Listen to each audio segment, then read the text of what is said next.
There's been this unrelenting voice in my head. We all have this voice. It's the right or wrong voice. And a lot of times that voice guides us into comfort. And my voice guided me to comfort a lot. But I have this other voice I heard my whole life saying, hey, motherfucker, what are you doing? Nah, man, we got to go over here. We got to go over here to that rock pile over in the fucking corner where nobody's at. That's where victory's at. We're over in that corner. So this voice was giving me all these answers. Now, I wasn't a real smart kid growing up, but I had this crazy voice in my head saying, over there is where the fucking answers are. And I didn't want to listen to it because over there was pain. Over there was me looking in the mirror. Over there was me being accountable for all these things that went through my life. Even though people put them on me, it's now mine to own. And I didn't want to go over there by myself, but I had to. And this voice was guiding me there.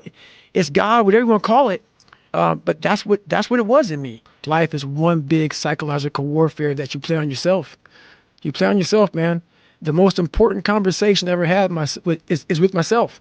And the shit I was telling myself was so fucked up. It was so wrong. It was so misguided. And other people start to write that dialogue for you also.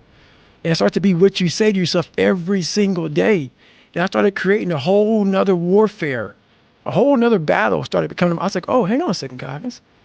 You have these tools. You have these tools. Your life was basically the perfect grounds for training for where you need to go in your life. All the beatings, all the bullying, all the, you going through learning disabilities, all the struggles. It was the absolute perfect training ground for you to go to where you need to go. And that's how I started looking at my life versus woe is me, poopy pants, kicking rock down the street mentality. It was nah. God just hooked you right the fuck up. He hooked you right up, man, with the perfect place. You were training. You had the advantage of everybody else versus, my God, they're so above me. They came from a great family. Mom and dad love them. They didn't have to learn. They didn't stutter. They didn't struggle. No, man, your struggle is what made you who you are now. Self-discipline is everything. And if you don't have it, I don't look at you right because I know you're capable of more. It's not discipline so much for me. It's all on you. It's all on you. The self part is what's big. We need someone to hold people accountable. Fuck that shit, man. Fuck that shit. We count on people too much to get us through shit. And we look to our right, we look to our left, we're looking for help. And if you can build that self, you can build that total accountability in oneself. And it's not about being selfish. I'm trying to create a better me.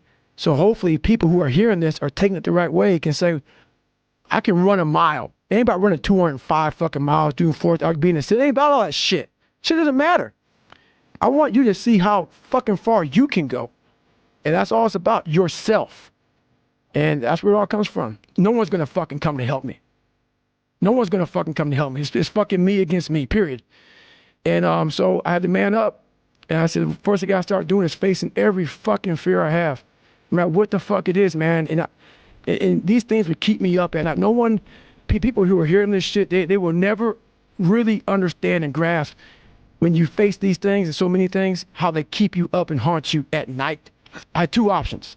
To either be that 300-pound guy who sprayed for cockroaches and made $1,000 a month, and at 24 years old, knowing when I'm 50 fucking years old, I can reflect on this and think about what guy I never became, or I can totally just sack it up and fail and fail and fail and try to succeed. So I started calling recruiters up. I said, I'm gonna go be a fucking Navy SEAL. Most people are missing something because they don't know who they are.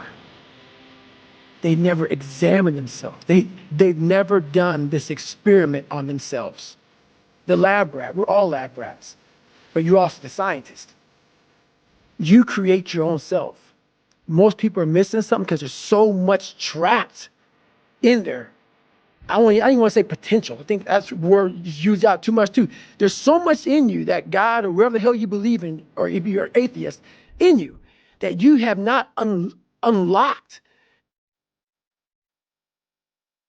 God, I feel like I'm missing something. Yeah, because it's about 75% of you is still fucking in there, still chained up, because you just didn't want to find your willpower, didn't want to find your soul, your will, your heart, your determination, your guts, your courage. And what that looks like, it looks scary, like your little scary lab I went in. Scary. To wake up every day and say, I'm stupid, but I'm gonna figure out a way to be smarter. Versus saying, man, I just can't do that. So you limit this box. So your box becomes so small of things you can do. My box wasn't even a box.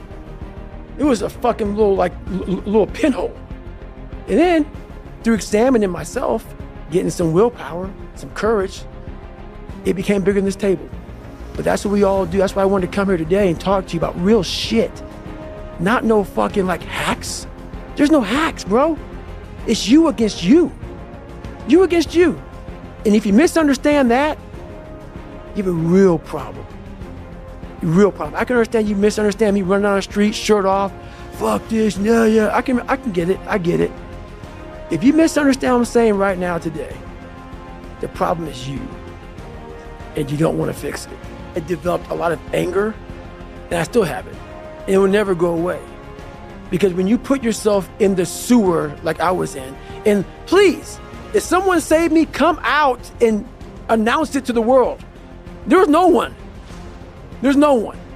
So when you know that, and then I'm sitting at a table with all these smart people who are telling me what to do and shit and guiding me through my life now, I don't need you to guide my future.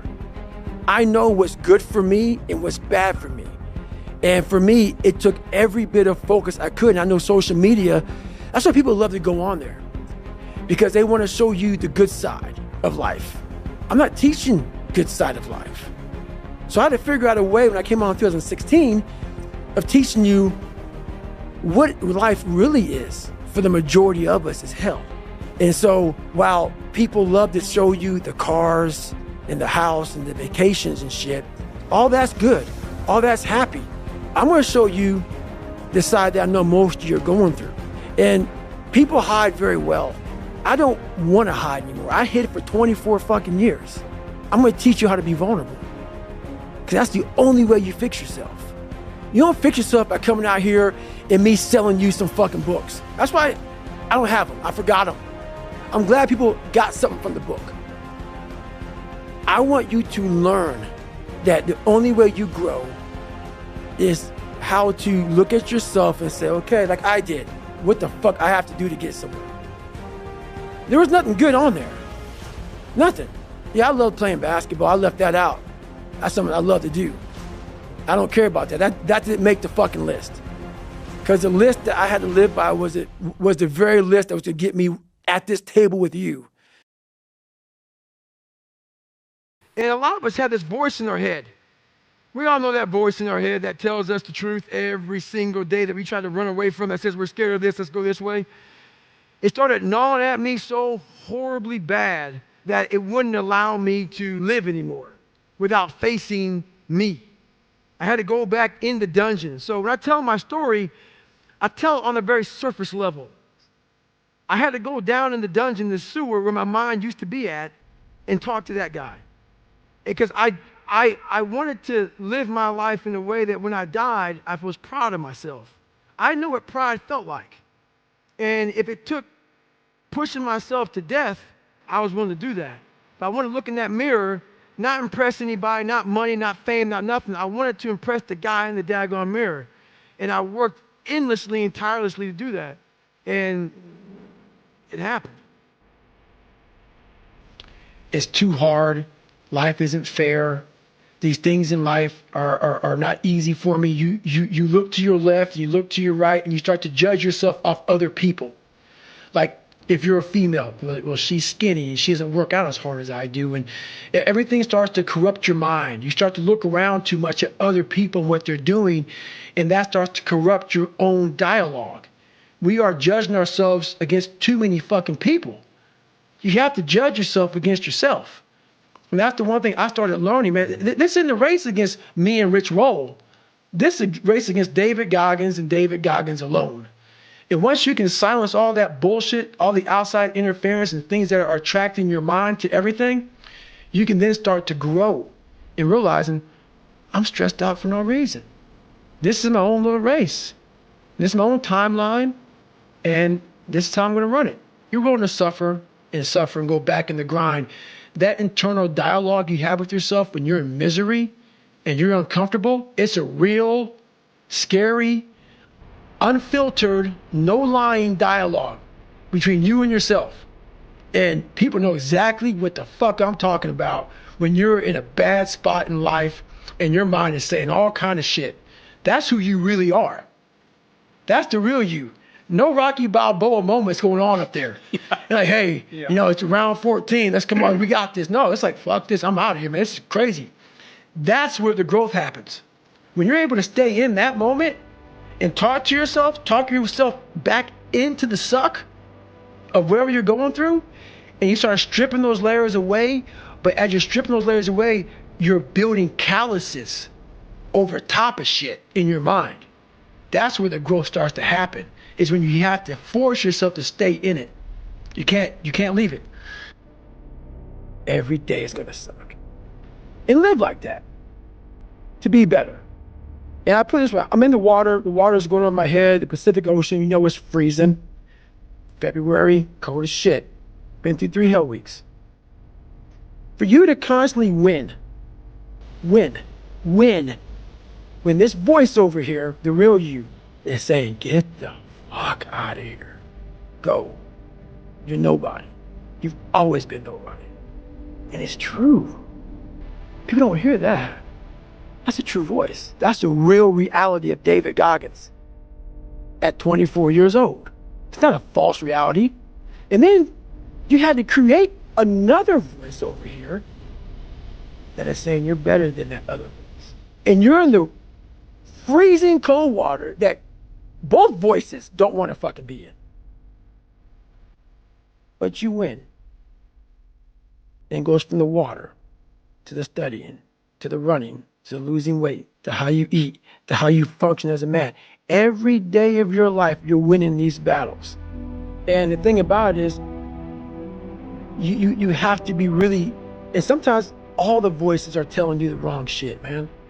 But through years, not a podcast or listening to a book or reading a book, years of sacrifice, of suffering, of diligent, pinpoint fucking work on what you want to do for yourself. Not like, oh, let me just do a bunch of shit. I want to be in every task possible. No. Pinpoint what I want to do with my life. What happens is you have all these voices that are telling you you're fucked up and this is going to be hard. But for some reason, you put so much practice into you that you can ignore every one of them that are telling you you're not going to fucking make it and still be able to fucking make it. Because you have put the practice in that you know this is the process. It's such a daunting task that all the voices are saying no. But you still have the conviction that I know I can do this. And that's what it took for me to get here 30 years ago, 25 years ago, pipe dream. And ever since then, every voice was like, you're a fucking nut. But when you put that practice in, every day you lace them up, and I don't mean run. It's just a metaphor for life. When you lace them motherfuckers up every day, pretty soon you win. Pretty soon you'll fucking win. There's so much peace in knowing what I've accomplished and what I've done. I found peace years ago. Years ago. In the battle you find peace. When you go to war with yourself, you find a lot of peace. Because you know exactly who you are. And that is where the peace is really found for me.